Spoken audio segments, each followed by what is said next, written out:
ونسلم على رسوله الكريم الرحيم.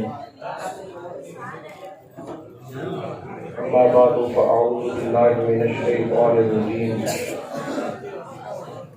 بسم الله الرحمن الرحيم.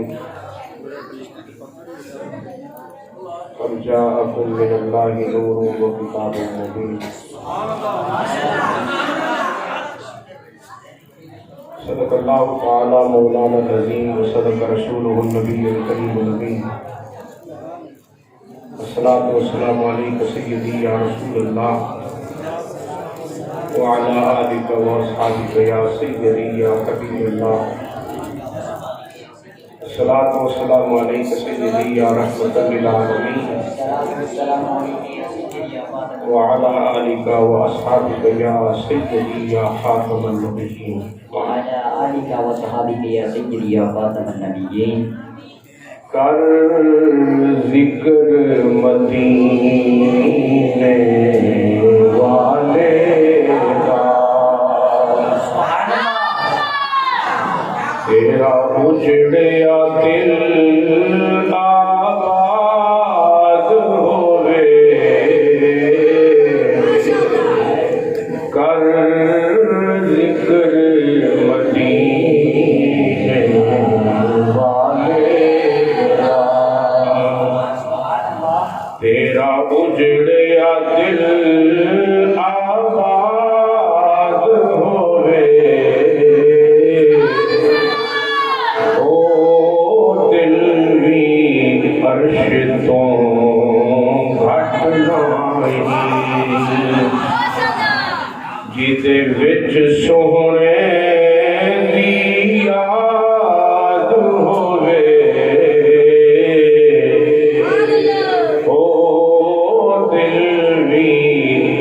عرش تو گھٹ نہیں. دن لنگ جائے سونے دیاں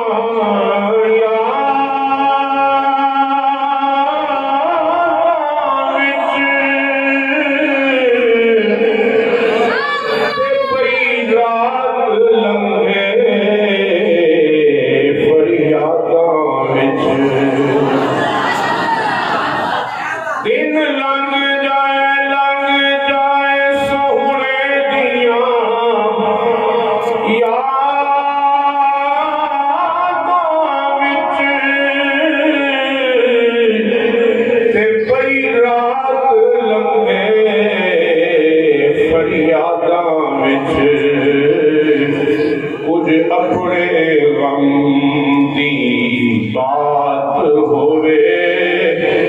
کچھ سونے دا میلاد ہوئے. کچھ اپنے غم دی بات ہوئے. کچھ سونے دا میلاد ہوئے.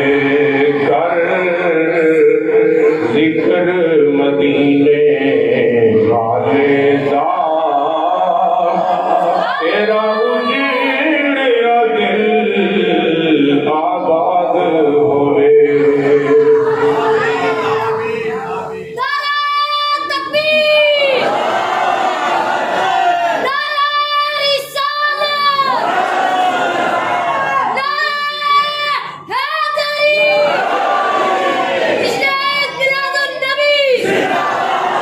جانشین مجاہد اہل سنت صاحبزادہ حضرت علامہ مولانا محمد عبدالرسول شرفی صاحب، صاحبزادہ محب النبی شرفی صاحب، فخر السادات حضور قبلہ پیر سید صادق شاہ صاحب، علماء اہل سنت، قرآن حضرات، معزز و محترم سامعین و ناظرین کرام، حضرت علامہ مولانا محمد عمران شرفی صاحب نے آج کے پروگرام کے لیے مجھے حکم فرمایا، دعوت دی. میں نے وعدہ کیا، اللہ نے وعدہ نبھانے کی توفیق بخشی. حاضری ہو رہی ہے. مختصر وقت میں چند ضروری باتیں عرض کر کے اجازت چاہوں گا. اس آیت مبارکہ کو میں نے پڑھا ہے، اس میں اللہ تعالیٰ نے حضور علیہ الصلوۃ والسلام کے نور کو بیان فرمایا. قد جاءکم من اللہ نور، تحقیق آ گیا تمہارے پاس اللہ کا نور. ابتدا میں یہ بات میں عرض کر دوں، شاید بعد میں وقت ملے یا نہ ملے، ہم اہل سنت و جماعت آقا کریم صلی اللہ علیہ وسلم کو نور بھی مانتے ہیں اور بشر بھی مانتے ہیں، لیکن اپنے جیسا بشر نہیں مانتے. آدم علیہ السلام سے لے کر قیامت کی صبح تک جتنے بھی بشر آئے حضور ان جیسے بشر نہیں ہیں، بے مثل اور بے مثال بشر. حضور کی بشریت جو ہے وہ بھی ہماری جیسی نہیں ہے. حضور کا نور تو پھر سمجھ سے ہی بالا تھا. قرآن کریم کی اس آیت مبارکہ میں اللہ تعالیٰ نے حضور کے ذکر کو نور کی صورت میں بیان فرمایا، یعنی حضور کا ذکر نور والا کیا. اب جو سب سے اہم بات سمجھنے والی ہے وہ یہ ہے کہ حضور علیہ الصلوۃ والسلام نور کی صورت میں تو جب اس کائنات میں جلوہ گر ہوئے، آپ کی تخلیق ہوئی، اس کی تو ہمیں کوئی تاریخ یاد نہیں، نہ ہمیں پتہ ہے. اللہ جانے، اللہ کا رسول جانے. خلقت محمدی، لیکن جو ذکر ہوا ہے وہ کب ہوا؟ نور کا ذکر کب ہوا ہے؟ جب آقا کریم کی عمر مبارک 60 سال سے تجاوز کر گئی تھی اور حضور علیہ الصلوۃ والسلام حج کرنے کے لیے تشریف لائے. یعنی حضور مکہ میں پیدا ہوئے، 50 سال مکے میں رہے، پھر مدینے چلے گئے. 10 سال مدینے میں گزارنے کے بعد حضور پھر حج کے لیے مکے میں دوبارہ آئے، مکہ فتح بھی کیا اور حج بھی کیا. اس وقت آقا کریم صلی اللہ علیہ وسلم کے ساتھ صحابہ کی تعداد جو تھی وہ ہزاروں میں نہ تھی بلکہ لاکھوں میں. لاکھوں میں 1,24,000 میں تو تمام علماء کا اتفاق ہے. بعض علماء نے 1,44,000 بھی لکھا. 1,44,000. آپ اندازہ کریں، ہم گئے، صاحبزادہ صاحب، میں اور بھی علماء، شبیر صاحب، اشرفی صاحب، عمران صاحب، ہم سارے عمرے پہ اکٹھے گئے. تو ہماری بڑی وہاں ایک جاندار حاضری تھی، جاندار حاضری تھی. جب بندہ اپنے ساتھیوں کے ساتھ، علماء کے ساتھ جاتا ہے، اس حاضری کا لطف ہی علیحدہ ہوتا ہے. اکیلا جائے وہ بھی حاضری ہو جاتی، لیکن جو اپنے ساتھیوں کے ساتھ ہو، پھر علماء کے ساتھ ہو، اس حاضری کا لطف ہی علیحدہ ہوتا ہے. اور اگر کسی کو اپنے والدین یا اپنے مرشد کے ساتھ حاضری نصیب ہو جائے تو کیا کہنا. آپ اندازہ کریں، جب ہم یہ خیال کرتے ہیں، تصور کرتے ہیں والدین کے ساتھ اور دین کے ساتھ حاضری کو، ہمارے دل میں ایک کیفیت پیدا ہو جاتی ہے. آپ اندازہ کریں جب امتی حضور کے ساتھ حج کرنے گئے ہوں گے تو کیا کیفیت ہے. یہ بھی میں جملہ بتا دوں کہ حضور نے زندگی میں ایک ہی حج کیا. حج فرض ہونے کے بعد کئی سال حج آتا رہا، لیکن حضور حج کے لیے نہیں گئے. زندگی کے آخری سال میں حضور نے حج کیا ہے، ایک ہی کیا. اس حج کے موقع پر اللہ تعالیٰ نے جبریل امین کو بلایا اور بلا کر اپنے حبیب کا یہ ذکر سنایا، قد جاءکم من اللہ نور، تحقیق آ گیا تمہارے پاس اللہ کا نور. یہ وہی اللہ نے نازل فرمائی، جبریل کے ذریعے حضور کے پاس بھیجی. تو یہاں پتہ چلا کہ نور والے کا ذکر کرنے والا بھی نور والا تھا اور سننے والا بھی نور والا تھا. یعنی ذکر اللہ کر رہا ہے. پہلی بات جبریل سے اللہ نے کہی، قد جاءکم من اللہ نور، جاؤ میرے حبیب کو یہ بتاؤ. تو سنا کس نے؟ جبریل نے. اب جبریل آ کر ہمارے نبی کو یہ پیغام دے رہا کہ اللہ نے فرمایا قد جاءکم من اللہ نور. اور یہاں بھی نور کا ذکر کرنے والا بھی نور والا ہے اور سننے والا بھی نور والا ہے. پھر حضور نے یہ ذکر نور کا 1,44,000 44,000 صحابہ کرام میں بیان فرمایا۔ جو لوگ کہتے ہیں میلاد کا ذکر نہیں ہے، حضور نے کوئی میلاد منایا ہے، حضور نے کوئی محفل سجائی ہے، حضور نے کوئی اپنا میلاد کیا ہے، تو یہ آیت مبارکہ بیان کر رہی ہے کہ حضور نے نہ صرف جو اپنا میلاد اپنا ذکر سنا ہے بلکہ خود سنایا بھی ہے۔ لیکن اس کے لیے ایک جملہ میں یہاں کہوں گا، اجازت کے بغیر ہی کہہ دوں گا، اجازت نہیں مانگا، توجہ ہے کیونکہ اجازت تو ملنی نہیں، بغیر اجازت کے کہنا چاہتا ہوں۔ اللہ نے یہ آیت مبارکہ جب پہلی وحی نازل ہوئی اس وقت کیوں نہیں نازل ہوئی؟ پہلی وحی نازل ہوئی تو کیا ہوا؟ اقرا بسم ربک الذی خلق۔ یہاں بھی ایک بات سمجھنے والی ہے کہ اللہ نے سب سے پہلے جو وحی نازل کی ہے اپنے حبیب کی طرف ہمارے لیے پیغام بھیجا ہے، وہ پیغام کیا بھیجا ہے؟ حبیب آپ بھی پڑھیے، اپنی امت کو بھی کہیے کہ وہ پڑھے۔ گویا امت مصطفیٰ کے لیے لازم ہے کہ وہ پڑھے، بغیر پڑھنے کے کبھی ترقی نہیں کر سکے گا یہ بندہ۔ تعلیم اتنی ضروری ہے ہمارے لیے، امت مصطفیٰ کے لیے تعلیم اتنی ضروری ہے کہ پہلی وحی اللہ کی طرف سے تعلیم حاصل کرنے کے لیے آ رہی ہے۔ اقرا پڑھیے، پڑھیے، حضور کو بھی کہا جا رہا ہے پڑھیے، پھر بتا یہ امت کو بھی سناؤ، ان کو بھی پتا چلے۔ اللہ فرماتا ہے پڑھو پڑھو پڑھو۔ یہاں ایک جملہ تحدیث نعمت کے لیے میں کہنا چاہتا ہوں، پورے پاکستان میں یونیورسٹی، کالجز اور سکولوں کی تعداد آپ گنے، میرے خیال میں میری گنتی میں تو نہیں جاتی، اتنے زیادہ ہے۔ اس کے باوجود اربوں نہیں کھربوں روپے سالانہ خرچ ہو رہے ہیں سکول کی تعلیم پر۔ ٹیچر صاحب نے، سائنس ٹیچر نے بڑا پیارا خطاب کیا، اللہ ہر ایک کو ایسا کرنے کی توفیق دے۔ میں ان کی موجودگی میں یہ جملہ کہہ رہا ہوں، پورے پاکستان میں جتنے سکول، کالج اور یونیورسٹی بنی ہے، اگر پوری دنیا کی 100 یونیورسٹیاں یا کالج گنے کہ جو وہ بہت بلندی پہ ہیں، تعلیمی معیار ان کا بہت بلند ہے، تو پاکستان کا 100ویں نمبر پہ نام بھی نہیں آتا۔ کالجوں یونیورسٹیوں میں تعلیم میں پاکستان کا نام 100ویں نمبر پہ بھی نہیں آتا۔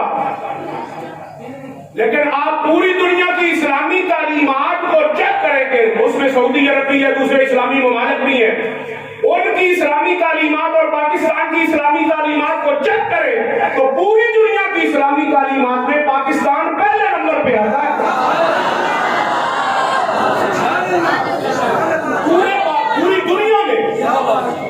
پوری دنیا میں اسلامی تعلیمات میں پاکستان پہلے نمبر پہ آتا ہے، اور دنیاوی تعلیم میں پاکستان کا 100واں نمبر بھی نہیں ہے۔ آپ پھر بھی علماء سے اختلاف کرتے ہیں کہ انہوں نے ہمیں دیا کیا، اور جہاں اربوں اور کھربوں روپے آپ خرچ کر رہے ہیں وہاں سے پوچھیں انہوں نے کیا دیا۔ ہم نے فقر و فاقہ گزارا کر کے پھر بھی پوری دنیا میں اسلام کا نام بلند کرنے میں اپنا نمبر پہلے نمبر پہ ہم لے آئے۔